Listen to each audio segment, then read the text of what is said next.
إن الحمد لله نحمده ونستعينه ونستغفره من يهده الله فلا مضل له ومن يضلل فلا هادي له وأشهد أن لا إله إلا الله وحده لا شريك له وأشهد أن سيدنا ونبينا وحبيبنا وشفيعنا وقرة أعيننا محمدا عبده ورسوله صلی اللہ تبارک و تعالی علیہ وعلی آلہ وأصحابہ وأزواجہ وذریتہ وبارک وسلم تسلیما کثیرا اما بعد فاعوذ باللہ من الشیطان الرجیم بسم اللہ الرحمن الرحیم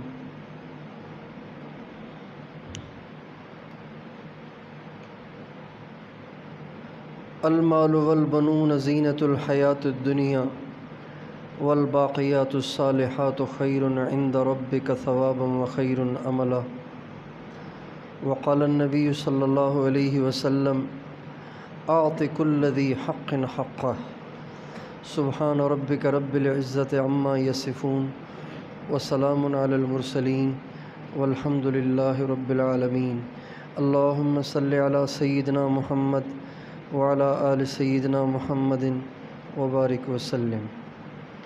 میرے محترم بھائیو اور دوستو، اللہ تعالیٰ نے دنیا کے سارے انسانوں کو کامیاب فرمانے کے لیے اپنا دین مرحمت فرمایا ہے۔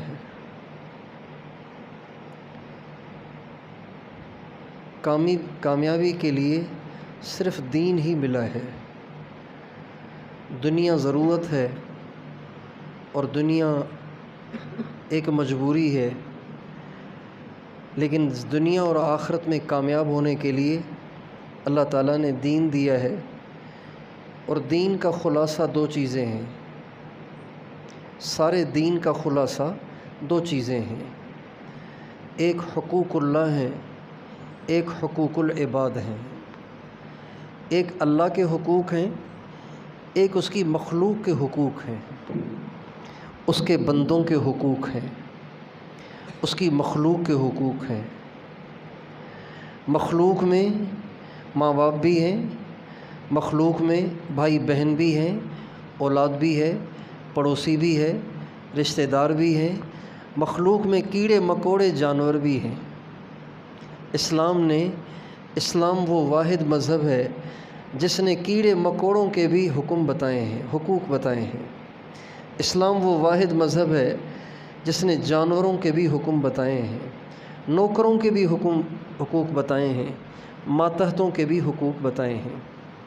چنانچہ سرکار دو عالم وجہ کائنات رسالت مآب صلی اللہ علیہ وسلم جب دنیا سے رخصت ہو رہے تھے تو آپ علیہ السلام نے انہی دو چیزوں کو اختصار کے ساتھ دو جملوں میں بیان فرمایا، اس لیے کہ آپ پہ حد درجے کی نقاہت تھی، آپ بول نہیں پا رہے تھے، بس اپنی امت کو پیغام دینا چاہتے تھے، تو پورے دین کو آپ نے دو الفاظ میں بیان فرماتے ہوئے اسے بار بار اتنا دہرایا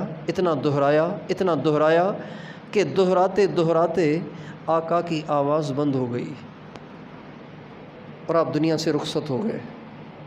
وہ الفاظ دو تھے، الصلاۃ وما ملکت ایمانکم، نماز اور ماتحت۔ حقوق اللہ میں سب سے افضل نماز، روزے تو سال میں ایک دفعہ ہیں، زکوٰۃ صرف مالداروں پر ہے، حج بھی زندگی میں ایک دفعہ، وہ بھی مالداروں پر، لیکن نماز ہر ایک پر ہے، مردوں پر بھی، عورتوں پر بھی، بیماروں پر بھی، تندرستوں پر بھی، مسافروں پر بھی، مقیمین پر بھی، سب پہ نماز ہے۔ اس لیے آپ سب سے آخر میں فرما رہے تھے الصلاۃ وما ملکت ایمانکم، نماز نہ چھوڑنا، کمزوروں کا خیال کرنا۔ بڑوں کا خیال تو ہر ایک کرتا ہے نا، بڑوں کا خیال تو ہر ایک کرتا ہے، لیکن کمزوروں کا خیال عام طور سے رہ جاتا ہے۔ اس وقت آپ ہر طرف دیکھیں گے کہ لوگ کہیں گے ماں باپ کا ادب نہیں کرتا، ماں باپ کی خدمت نہیں کرتا، ماں باپ کا خیال نہیں کرتا، مولانا صاحب میرے بیٹے کو سمجھاؤ، یہ بڑا بدتمیز ہو گیا ہے، میرا اس پہ حق بنتا ہے، یہ میرا حق ادا نہیں کر رہا۔ لیکن اولاد کے بھی تو ماں باپ کے اوپر کچھ حقوق ہیں، اس کا تذکرہ ہی نہیں ہوتا۔ نہ ماں باپ اس کا خیال کرتے ہیں، نہ اس طرف توجہ دیتے ہیں۔ جب ماں باپ اولاد کے حقوق ادا نہیں کرتے تو بچے بدتمیز بنتے ہیں، اور بچے نافرمان بنتے ہیں، اور بچے پریشان کرنے والے بنتے ہیں جب ماں باپ ان کا حق ادا نہیں کرتے۔ ماں باپ ان کا کیا حق ادا کریں؟ جائیداد میں سے حصہ دینا الگ چیز ہے، زمین میں سے حصہ دینا الگ چیز ہے، وراثت میں سے حصہ دینا الگ چیز ہے۔ وہ حقوق جو بچوں کے پیدا ہوتے ہی ماں باپ پہ لازم ہو جاتے ہیں، ماں باپ عام طور پر اس میں غفلت برتتے ہیں۔ ہمارے نبی کا ارشاد ہے، جب بچہ پیدا ہو جائے اس کے دائیں کان میں اذان دو، بائیں کان میں اقامت کہو، یہ کام پیدا ہوتے ہی کرنا ہے۔ اس میں غفلت برتی جاتی ہے، ایک ایک ہفتے تک بچے کے کان میں اذان ہی نہیں ہو رہی۔ پھر آپ نے فرمایا اس کا اچھا نام رکھو، اچھا نام رکھو، اس لیے کہ نام کا ذات پہ اثر پڑتا ہے۔ اچھا نام اچھا اثر رکھتا ہے، برا نام برا اثر رکھتا ہے۔ ہمارے نبی کے پاس اگر کوئی ایسا شخص آتا جس کا نام اچھا نہیں ہوتا تھا، اس کے نام کا مطلب اچھا نہیں ہوتا تھا، تو آپ فرماتے تھے تمہارا نام یہ نہیں ہے، تمہارا نام یہ ہے، اس کا نام بدل دیتے تھے۔ آپ اچھے ناموں سے اچھی فال لیا کرتے تھے، اچھے ناموں سے اچھی فال لیا کرتے تھے۔ آپ مکہ معظمہ چھوڑ کے مدینے جا رہے تھے، راستے میں ایک شخص سے ملاقات ہوئی، اس سے پوچھا تمہارا کیا نام ہے؟ کہا بریدہ۔ فرمایا اچھا، اس کا مطلب معاملہ ٹھنڈا ہے۔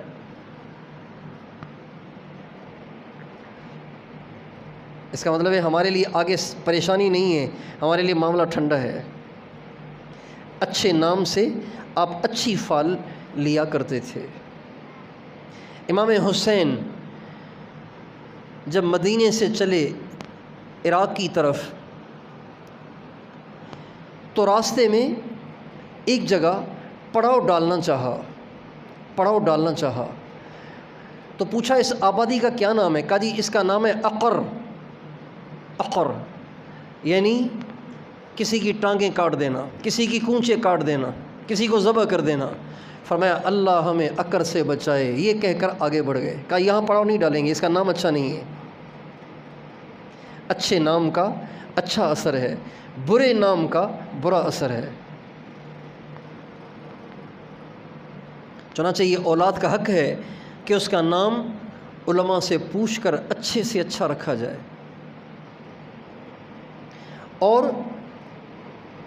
اور ہمارے نبی کا ارشاد ہے ادبوا اولادکم بثلاث، اپنی اولاد کو 3 چیزیں سکھاؤ، اپنی اولاد کو 3 چیزیں سکھاؤ۔ ایک تو ان کو میری محبت سکھاؤ، ادبوا اولادکم بثلاث بحبی، ان کو میری محبت سکھاؤ، اتنے میرے کمالات سناؤ، اتنی میری عظمت اور شان ان کو سناؤ کہ تمہارے بچے مجھ سے محبت کرنے لگ جائیں۔ اس لیے کہ اسلام کی بنیاد ہی محبت رسول ہے۔ جیسے حضور سے محبت نہیں ہے تو وہ اسلام سے محبت کر ہی نہیں سکتا، اسلام پہ چل ہی نہیں سکتا، اس لیے کہ اسلام تو لائے ہی حضور ہیں۔ یہ اولاد کے حقوق ہیں جس میں آج 99 سے زیادہ ماں باپ غفلت برتتے ہیں، جس کا خمیازہ ان کی بدتمیزیوں اور ان کی بے ادبیوں اور ان کی طرف سے ستم گریوں کی شکل میں وہ دیکھتے ہیں۔ اپنی اولاد کو میری محبت سکھاؤ۔ جب اولاد حضور سے محبت کرے گی تو ماں باپ کے تو پاؤں دھو کے پیے گی۔ جب اولاد حضور سے محبت کرے گی تو ماں باپ کے پاؤں دھو کے پیے گی۔ حضور سے محبت نہیں کرے گی تو پھر جو جی میں آئے گا وہ کرے گی۔ امام زین العابدین رحمۃ اللہ علیہ، امام حسین کے پوتے، امام حسین کے بیٹے حضرت علی کے پوتے روز اپنی ماں کے پاؤں دھوتے تھے اور وہ پانی پیتے تھے۔ ایک اصطلاح ہے نا بھائی پاؤں دھو کے پیتا ہے، لیکن وہ واقعی کرتے تھے، اپنی ماں کے پاؤں دھوتے تھے پھر وہ پانی پیتے تھے، اظہار محبت کے لیے، اظہار محبت کے لیے ایسے کرتے تھے۔ یہ جیسے ہمارے نبی اماں عائشہ جس پیالے میں پانی پیتی تھیں فرماتے تھے عائشہ تم نے کہاں سے پیا تھا؟ یہاں سے، تو آپ بھی وہیں سے پیتے تھے، اظہار محبت کے لیے۔ حضرت عبداللہ ابن عمر رضی اللہ عنہما حج پہ جا رہے تھے تو سواری کبھی ادھر لے جاتے کبھی ادھر لے جاتے، جیسے کچھ ڈھونڈ رہے ہوں۔ کسی نے پوچھا یہ کیسے چل رہے ہیں آپ؟ سیدھے سیدھے چلیں نا۔ کہنے لگے نہیں، چلتے چلتے خیال آتا ہے کہ حضور سواری کو ادھر لے کر گئے تھے تو میں بھی محبت میں ادھر ہی کو لے کے چلا جاتا ہوں۔ اپنی اولاد کو 3 چیزیں سکھاؤ، میری محبت سکھاؤ، میرے اہل بیت کی محبت سکھاؤ، اور ان کو قرآن کی محبت سکھاؤ۔ یہ قرآن سے محبت کریں، یہ قرآن سے چپک جائیں، یہ قرآن سے جڑ جائیں، قرآن کو اللہ کا کلام سمجھ کر عظمت کے ساتھ پڑھیں۔ یہ اپنے بچوں کی تربیت کرو، یہ ہمارے نبی کا ارشاد ہے۔ آج ماں باپ اپنی اولاد کو اسلامی تہذیب سے خود دور کرتے ہیں، پھر رونا روتے ہیں، کہتے ہیں قرآن کس وقت پڑھائیں؟ صبح اسکول جاتا ہے، شام کو ٹیوشن پڑھتا ہے، تو پھر کیسے پڑھائیں؟ قرآن کیسے پڑھائیں؟ لہذا قرآن نہیں پڑھاتے، اور اگر پڑھاتے بھی ہیں تو فارملٹی، پڑھ رہا ہے نہیں پڑھ رہا، کیسا پڑھ رہا ہے کچھ پتہ نہیں۔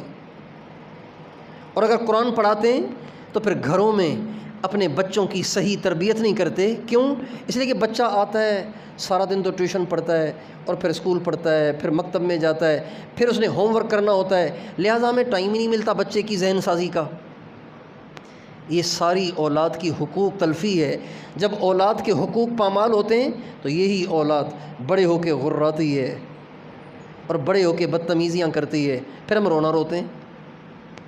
اس لیے ہمارے نبی کا ارشاد ہے آت کل ذی حق حقہ، ہر حق والے کو اس کا حق ادا کرو۔ اس حق کے ادا نہ کرنے کی وجہ سے آج کے ماں باپ ظالم ہیں، آج کے ماں باپ ظالم ہیں۔ اور اللہ تعالیٰ قرآن پاک میں فرماتے ہیں وَكَذَلِكَ نُوَلِّي بَعْضَ الظَّالِمِينَ بَعْضًا بِمَا كَانُوا يَكْسِبُونَ۔ اللہ فرماتے ہیں ہمارا دستور ہے کہ ایک ظالم کو دوسرے ظالم پر مسلط کر دیتے ہیں، ایک ظالم کو دوسرے ظالم پر مسلط کر دیتے ہیں۔ ماں باپ بچوں کی صحیح تربیت نہ کر کر ظالم ہو گئے تو بچے ان کی بدتمیزیاں کر کے ظالم ہو گئے۔ اس لیے میرے دوستو، موجودہ دور میں جب کہ سوشل میڈیا کا عروج ہے، ہر ایک کے پاس دنیا کی ساری چیزیں بھری پڑی ہیں، ہر ایک کے پاس دنیا کی اچھی چیزیں بھی آئی ہوئی ہیں، بری چیزیں بھی بھرمار آئی ہوئی ہے۔ ایسے دور میں اپنے بچوں کی صحیح تربیت کرنا، ان کی تربیت پہ توجہ دینا اور ان کو دین سے جوڑنا، اللہ سے جوڑنا، اللہ کے نبی سے جوڑنا، قرآن سے جوڑنا، یہ آج کے دور کی پچھلے دوروں سے زیادہ بڑی ضرورت ہے۔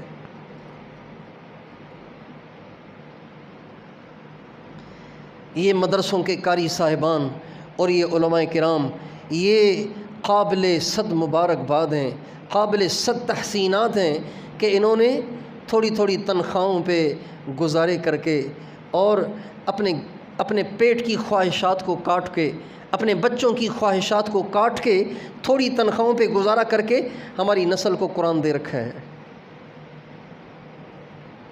اگر یہ قاری صاحبان کالجز میں اور یونیورسٹیوں میں اور ہائی سکولز میں پڑھانے والے اساتذہ جتنی تنخواہیں لینے کا مطالبہ کریں تو پتہ نہیں کوئی پڑھائے گا بھی کہ نہیں پڑھائے گا، لوگ قرآن پڑھانا ہی چھوڑ دیں گے۔ بتائیے یہ کتنے ہمارے احسان، کتنے ہمارے محسن ہیں کہ جنہوں نے اپنی ضرورتوں کو کاٹ کے ہمارے بچوں کو قرآن دے رکھا ہے، مفت میں قرآن دے رہے ہیں۔ اس لیے دنیا مقدر کی ہے، ڈاکٹر بننا، انجینئر بننا، بڑا افسر بننا اور ٹیکنالوجی پڑھنا، سائنس پڑھنا منع نہیں ہے، یہ سب چیزیں جائز درجے میں ہیں، لیکن دو چیزیں فرض ہیں، ایک تفصیلی علم دین اور ایک اختصار کے ساتھ علم دین۔ تفصیلی علم دین سیکھنا یہ فرض کفایہ ہے، کچھ لوگ سیکھ لیں، اوروں تک پہنچائیں تو یہ کافی ہے، لیکن اتنا دین سیکھنا تو فرض عین ہے کہ جس سے حلال حرام کی تو تمیز ہو، جائز ناجائز کا تو پتہ ہو، پاکی ناپاکی کا تو پتہ ہو۔ اتنا دین سیکھنا، اپنے بچوں کو سکھانا یہ فرض عین ہے، اور اسلام کے اخلاق سے روشناس کرانا، اسلام کی تہذیب سے آشنا کرنا یہ فرض عین ہے، فرض عین ہے۔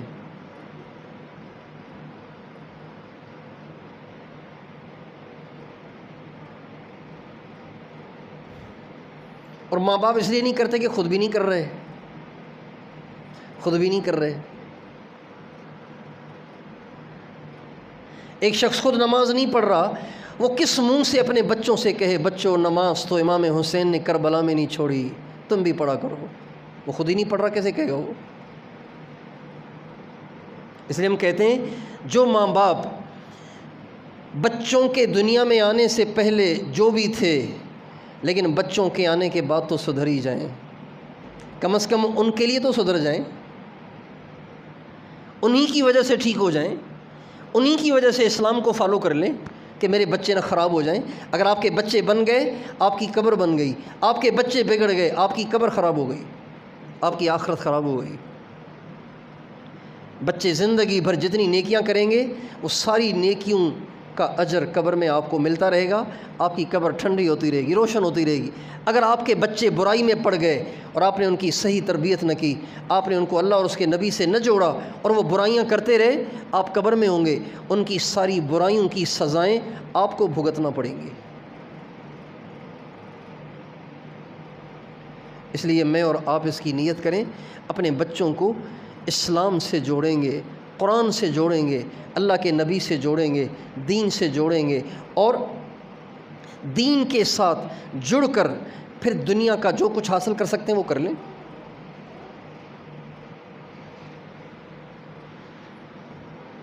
اس وجہ سے اپنے بچوں کو دین سے کاٹنا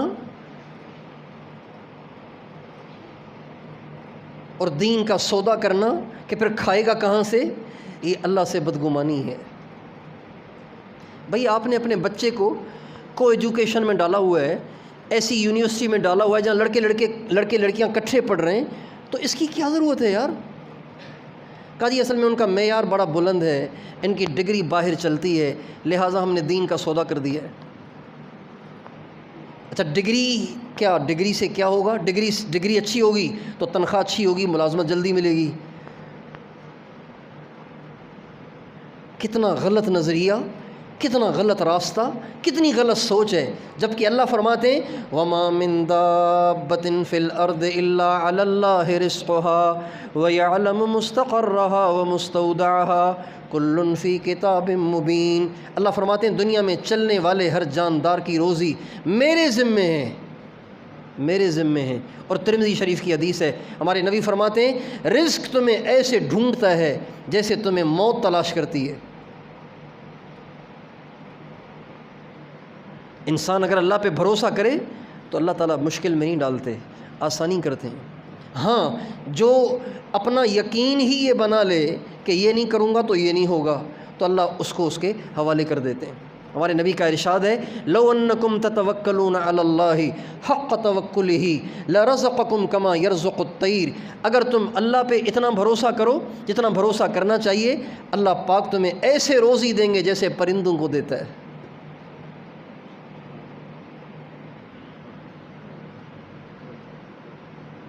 چلتے چلتے روزی مل جاتی ہے ان کو، وہ روزی ڈھونڈتے نہیں ہیں، چلتے چلتے روزی مل جاتی ہے۔ تغدو خماسا وتروح بطانا، صبح کو نکلتے ہیں گھومنے، ان کے پوٹے خالی ہوتے ہیں، شام کو جب گھوم کے اپنے گھونسلوں کی طرف واپس لوٹتے ہیں ان کے پوٹے بھرے ہوتے ہیں۔ چلتے چلتے اللہ ان کو روزی دے دیتا ہے۔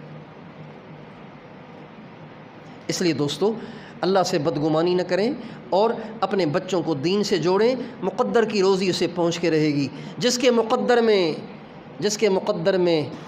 مقدر میں فراوانی کی روزی ہے، وہ چٹا ان پڑھ بھی ہو اسے فراوانی ہی کی روزی ملے گی. جتنے دنیا کے ہائی فائی لوگ ہیں نا پیسے کے لحاظ سے، یہ لکھنے پڑھنے میں ہائی فائی نہیں ہیں. یہ لکھنے پڑھنے میں ہائی فائی نہیں ہے. آپ تحقیق کر کے دیکھیے. جو دنیا کا اس وقت سب سے بڑا مالدار ہے وہ سب سے زیادہ ڈگریاں لیے ہوئے نہیں ہیں، سب سے زیادہ پڑھا لکھا نہیں ہے. پڑھا لکھا تو ایسے ہی ہے جیسے ساری دنیا پڑھی ہوئی ہے، جیسے اور لوگ پڑھے ہوئے ہیں، لیکن مقدر مل کے رہتا ہے. ہمارے کئی جاننے والے ہیں ارب پتی ہیں اور اپنا دستخط بھی نہیں کرنا آتا ان کو. مقدر میں زیادہ ہے تو زیادہ مل رہا ہے، مقدر میں تنگی ہے تو MBBS کر کے بھی انہوں نے چھابڑی پہ چیزیں رکھی ہوئی ہیں. MBBS کیا ہوا ہے، مزدوریاں کر رہے ہیں. اللہ تعالی ہمیں اپنی ذات کا یقین عطا فرمائے، اپنی اولاد کے حقوق کو پہچاننے کی توفیق عطا فرمائے، اس کے مطابق ان کی تربیت کرنے کی توفیق عطا فرمائے. یہ اس لیے عرض کیا ہے کہ یہاں پہ ایک مکتب کا افتتاح ہے، قرآن پاک پڑھایا جائے گا. ہم سب کو چاہیے کہ اپنے بچوں کو قرآن پڑھائیں. گھر میں کوئی فرد واحد بھی ایسا نہ ہو جو قرآن پڑھا ہوا نہ ہو، دینی تربیت حاصل کیے ہوئے نہ ہو. دینی تربیت تو گھر میں ہوگی، مدرسے میں قرآن پڑھایا جائے گا، تو اس کی ہم کوشش کریں، کوشش فرمائیں گے انشاءاللہ. درود شریف پڑھیں.